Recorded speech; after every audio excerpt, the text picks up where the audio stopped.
In rooms like this, the truth doesn't matter. Only who tells the story first. The soft clink of crystal glasses echoed beneath golden chandeliers, the kind that made everything feel expensive, even the silence between conversations. The ballroom overlooked the Chicago skyline, 40 floors up, where the city lights shimmered like they were part of the decor.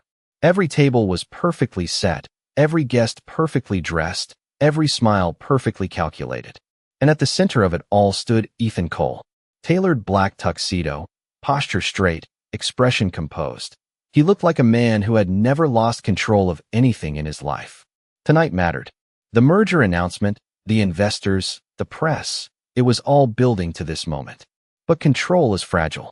It only takes 1 second to lose it. Hannah Brooks noticed it before anyone else did. She wasn't supposed to be here, not really. Just filling in for a last-minute shift, black uniform slightly loose at the shoulders, shoes that pinched after 10 hours on her feet. Invisible. That was the job. Move quietly, don't interrupt, don't exist unless needed. But invisibility has its advantages. You see things others don't. Like the way the woman in the silver dress moved too deliberately. Like the way her hand brushed Ethan's arm just as a server passed behind him. Like the subtle switch, the glass, the angle, the timing. And then it happened. The woman staggered back, her voice trembling just enough to sound real. I think you've had too much, she said loudly, drawing attention like a spark in dry air. Conversation stopped. Heads turned. Phones lifted. Ethan froze. Not in guilt, but in confusion. The kind that comes when something doesn't add up fast enough. A drop of champagne slid down his sleeve, catching the light. It looked wrong. It looked staged. But perception doesn't wait for truth. Murmurs spread. Someone whispered. Someone recorded. And just like that, the narrative began to form without him. Hannah felt her pulse quicken. This was not her world. Not her problem. One wrong step, and she'd be out of a job she couldn't afford to lose. Rent was 3 days overdue. Her bank account barely cleared $20. This night was supposed to be just another shift. But she had seen it. Every second. Clearer than anyone in the room. She could stay silent. Most people would. Most people did. Ethan opened his mouth, but no words came fast enough to stop the damage already unfolding. And that's when Hannah stepped forward. Not loudly. Not dramatically. Just enough to shift the gravity of the moment. That's not what happened, she said, her voice steady. Too steady for someone who had everything to lose. A few heads turned toward her. Just a server. No one important. But truth doesn't need status. It just needs courage. She pointed, calmly, precisely. The glass was switched. Right there, when the tray passed behind him. I saw it. Silence followed. Not disbelief. Not yet. Just hesitation. The first crack in a story that had almost taken hold. The woman in silver faltered for half a second. It was enough. Enough for doubt to enter the room. Enough for eyes to shift away from Ethan and toward her. And just like that, without asking for anything, without even knowing who he really was, Hannah Brooks had just saved his reputation. The room did not explode into chaos the way scandals usually do, not immediately. Instead, it shifted, like the moment right before a storm decides whether it will pass or break. Conversations resumed, but quieter now, edged with curiosity instead of certainty. Phones lowered, though not completely. People were watching again, but differently this time. Not at Ethan, but at the space between him and the woman in silver. Doubt had entered, and doubt was powerful. Ethan stood still for a second longer than he should have, his mind catching up with what had just happened. He turned his head slightly, his eyes finding Hannah through the blur of faces and polished glass. She did not look important. She did not look like someone who should have been able to change the direction of an entire room with one sentence. And yet she had. The woman in silver tried to recover, her voice softer now, less certain, adjusting her story in real time. I might have misunderstood, she said, forcing a small laugh that did not land. A few people nodded, eager to move on, eager to pretend nothing had almost happened. Because in places like this, comfort always outranked truth. Ethan straightened his cuff slowly, deliberately, regaining control not by force, but by presence. It seems there was some confusion, he said calmly, his voice even, controlled, the kind that did not need to rise to be heard. The room accepted it. Just like that, the moment was over. Or at least, it looked that way. But for Hannah, nothing felt over. The adrenaline that had pushed her forward was gone, replaced by a sharp awareness of where she stood and what she had just done. She stepped back, instinctively returning to her role, picking up an empty tray that did not need clearing, lowering her gaze as if she had never spoken at all. That was safer. That was survival. Her manager's eyes found her almost instantly from across the room. Not angry. Not yet. But calculating. That was worse. Hannah turned away before he could approach, weaving through guests with practiced efficiency, her heart still beating faster than it should. She moved toward the service corridor, the one place in the building where no one cared who you were as long as you stayed out of the way. The door closed behind her with a soft click, and the noise of the ballroom faded into a distant hum. The fluorescent lights in the hallway were harsh, unforgiving, nothing like the golden glow outside. It felt more real here. Too real. She leaned briefly against the wall, exhaling slowly, trying to steady herself.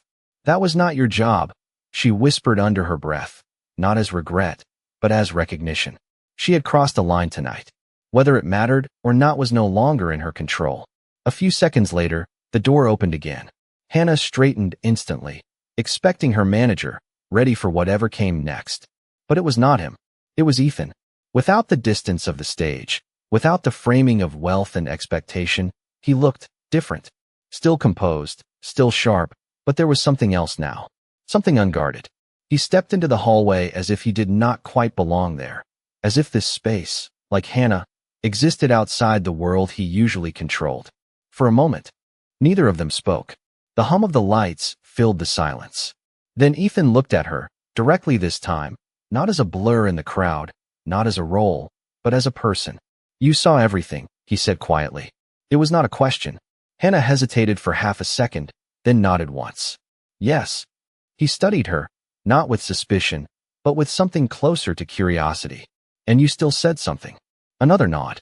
Simple. No explanation. No justification. Because there was none she could give that would make sense in his world. Ethan exhaled, a faint shift in his posture.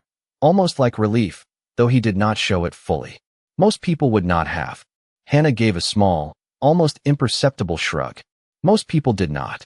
That was when it happened. Not a dramatic moment. Not something anyone else would notice. But something shifted between them. A recognition. Not of status, not of power, but of something far more rare in a room like that. Truth without a price. And for the first time that night, Ethan Cole realized that the most valuable thing in that entire ballroom had not been the deal, or the investors, or even his own reputation. It had been the one person who had nothing to gain, and still chose to stand up anyway. Hannah looked at him for a moment longer than she intended, then stepped back as if the space between them needed to be restored before it meant something else. You should go back, she said quietly, glancing toward the ballroom doors. They are waiting for you. Ethan followed her gaze, the distant echo of polished voices and controlled laughter slipping through the crack of the door. That was his world. Measured, strategic, always watching. He nodded once, but he did not move right away. What is your name? He asked. The question felt simple, but in that moment, it carried weight. Hannah hesitated, not because she did not want to answer, but because saying her name felt like stepping into a story she was not supposed to be part of. Hannah, she said finally. Hannah Brooks. Ethan repeated it under his breath, as if committing it to memory rather than just acknowledging it. Thank you, Hannah. She shook her head slightly. You do not owe me anything. There it was again. No expectation. No subtle shift in tone. Just a statement, clean and final. Ethan studied her for a second longer, then gave a small nod, not in dismissal, but in understanding that whatever this was, it could not be measured the way he was used to measuring things. Still, he said softly, I will remember. Hannah did not respond to that. She simply turned, picking up the tray she had set aside, stepping past him and back into motion, into routine, into the version of herself that blended into the background. By the time Ethan stepped back into the ballroom, she was already gone from his immediate world, absorbed into the rhythm of service, indistinguishable from the rest. The night continued as if nothing had happened. Speeches resumed. Deals were discussed. Laughter returned, polished and practiced.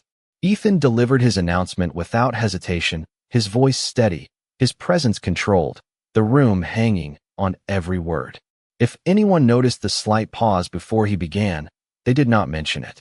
If anyone wondered how close everything had come to unraveling, they chose not to ask. Because in rooms like this, success was defined by what people did not see. But Ethan saw it. Every time he adjusted his sleeve, he felt the absence. It was subtle, but unmistakable. The cuff on his left wrist was lighter than it should have been. After the speech, after the handshakes and the congratulations and the quiet negotiations that followed, he finally had a moment to himself. Just a moment. He stepped away from the crowd, toward the edge of the room where the city lights stretched endlessly beyond the glass. He glanced down again, this time more deliberately. The cufflink was gone. Not loosened. Not misplaced. Gone. And then, without warning, the memory snapped into place. The tray passing behind him. The slight shift. The distraction. It had not just been a setup. It had been precise. Intentional. Designed to leave him exposed in more ways than one. Ethan's jaw tightened slightly, not in anger, but in recognition. Whoever had planned this had thought through every detail. Except one. Hannah. Meanwhile, in the service corridor, Hannah moved quickly, finishing what remained of her shift with the same quiet efficiency she had started with. No one mentioned what had happened. Not directly, but the looks were there. Some curious, some cautious. Her manager avoided her for the rest of the night, which somehow felt worse than confrontation. When the event finally ended, the building emptied in layers. Guests first, then staff in small groups, laughter replaced by tired silence. Hannah changed out of her uniform in the cramped staff room, folding it carefully, as if routine could anchor her back into something normal. Outside, the air was colder than she expected. Chicago in late evening had a way of cutting through thin jackets and tired bones. She pulled her coat tighter around her and started walking, her steps steady, her mind already shifting to what came next. Rent, bills, tomorrow's shift. Life did not pause for moments like tonight. It did not reward them either. But as she reached into her pocket for her keys, her fingers brushed against something unfamiliar. She frowned slightly, pulling it out into the dim streetlight. A cufflink. Silver. Clean lines. Subtle engraving. EC. For a second, she just stared at it, the weight of it far heavier than it should have been. Not because of what it was worth, but because of what it meant. Hannah closed her fingers around it slowly, her expression unreadable. I guess you dropped something, she murmured to herself, though there was no one there to hear it. And somewhere above the city, in a room full of power and quiet calculations, Ethan Cole was already realizing that the night had not ended the way it was supposed to. Not even close. The city was quieter the next morning, but not slower. Chicago never slowed down. It only shifted gears. By 7:10 a.m., Hannah was already awake, sitting at the small kitchen table of her studio apartment, a cup of coffee growing cold in her hands. The place was barely 300 square feet, just enough space for a bed, a narrow couch, and a table that doubled as both dining and work surface. Sunlight filtered through the blinds in thin, uneven lines, cutting across the worn wood like quiet reminders of time. Moving forward whether she was ready or not. The cufflink sat in front of her, polished, untouched, out of place in every possible way.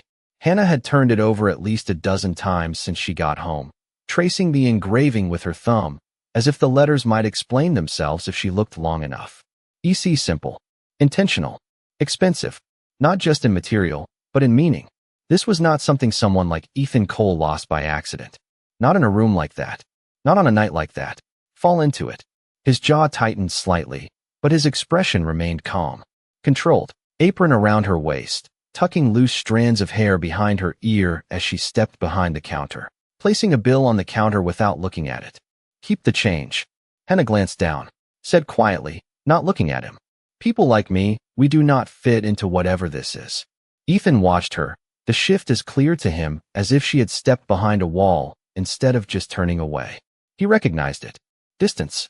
Not rejection. Movements controlled, deliberate. That is because you have not needed to, she replied. The light outside had softened, turning the glass windows into mirrors that reflected the inside of the cafe more than the city beyond it. Hannah wiped down the last table near the window, her movements slower now, her energy dipping after a long day that had felt longer than most. Marcus glanced at her from behind the counter. You are thinking too much, he said casually, as if commenting on the weather. Hannah did not look up, pieces that had not been visible before. Hannah did not move. She did not speak. She just listened. Ethan paused briefly, not for effect, but for precision. In a situation where reputation could have been shaped by assumption, that choice mattered, he said. And it will continue to matter. He did not say her name. Unexpected intervention circled through news cycles, reshaping the narrative that had almost taken hold the night before. And in rooms far above street level, people who had once been certain now began to question everything. In his office, Ethan stood at the center of it, not reacting to the noise, but directing the outcome. Documents were being reviewed, internal reports pulled, timelines reconstructed down to the second. What had looked like a single incident was now unraveling into something larger, something intentional. And this time, he was not alone in seeing it. Across the table, members of the board shifted uncomfortably as evidence was presented with quiet precision. Not accusations, not assumptions. Facts, carefully placed, impossible to ignore. A pattern emerged, subtle at first, then undeniable. Someone had orchestrated more than one moment. Someone had been preparing this for longer than anyone had realized. And now, that someone was being exposed. No raised voices. No dramatic confrontation. Just silence growing heavier with each detail revealed. By the end of the meeting, decisions were made. Positions changed. Influence shifted. And just like that, the balance of power corrected itself. Not through force, but through truth that had finally been given space to stand. But for Ethan, that was not the part that stayed with him. It was something else. Someone else. Later that afternoon, as the city settled into its usual rhythm again, Ethan stood once more outside the bookstore cafe on Wabash Avenue. This time, he did not walk in immediately. He watched through the glass for a moment, observing the quiet movement inside, the steady pace that had nothing to do with boardrooms or press statements. Hannah was behind the counter again, focused, grounded, exactly where she had chosen to be.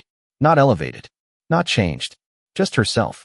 And somehow, that felt more rare than anything he had dealt with all day. When he finally stepped inside, the bell chimed softly, just like before. Hannah looked up, and for a brief second, something passed between them. Not surprise, not tension, recognition. She did not ask why he was there. She already knew. Ethan approached the counter, stopping at the same place as yesterday. "It is done," he said simply. Hannah studied him for a moment, searching his expression for something beyond the words. "Good," she replied quietly. "Then that means this can end." Ethan shook his head slightly, not dismissing her, but gently correcting the direction she was trying to take. "It means the part that was not right has been handled," he said. "That does not mean everything else disappears." Hannah leaned back slightly, her arms crossing loosely, not defensive, but steady. "Everything else was never supposed to be anything," she said. Ethan held her gaze, calm, certain, but no longer distant. "Maybe not to you," he admitted. But it was not nothing. The cafe noise moved around them. Quiet conversations, the soft turning of pages, the steady rhythm of a place untouched by the world they had both stepped into. Hannah looked down briefly, then back at him, her expression softer now, but no less grounded. "You fixed what mattered," she said. "That is enough." Ethan nodded once, acknowledging the truth in her words. Then he reached into his pocket, pulling out the cufflink, placing it gently on the counter between them. But this time, it was different. It was not being returned. It was being left. Hannah glanced at it, confusion flickering across her face. "You already have one," she said. Ethan gave a faint, almost imperceptible smile. "And this one belongs to the moment you refused to let someone else define," he said. "I think it should stay with you." Hannah looked at the small piece of silver, then back at him, understanding slowly settling in. Not about the object, about what it represented, about what had happened, about what had changed. She did not reach for it right away. She just stood there, feeling the weight of something she had never asked for, but had earned anyway. Ethan stepped back then, not forcing the moment, not asking for anything in return. "You said you already took what mattered," he said quietly. "So I will leave the rest here." And with that, he turned, walking toward the door, not waiting, not expecting anything to follow. The bell chimed again as he stepped out. Into the city, disappearing back into the world that had almost lost him.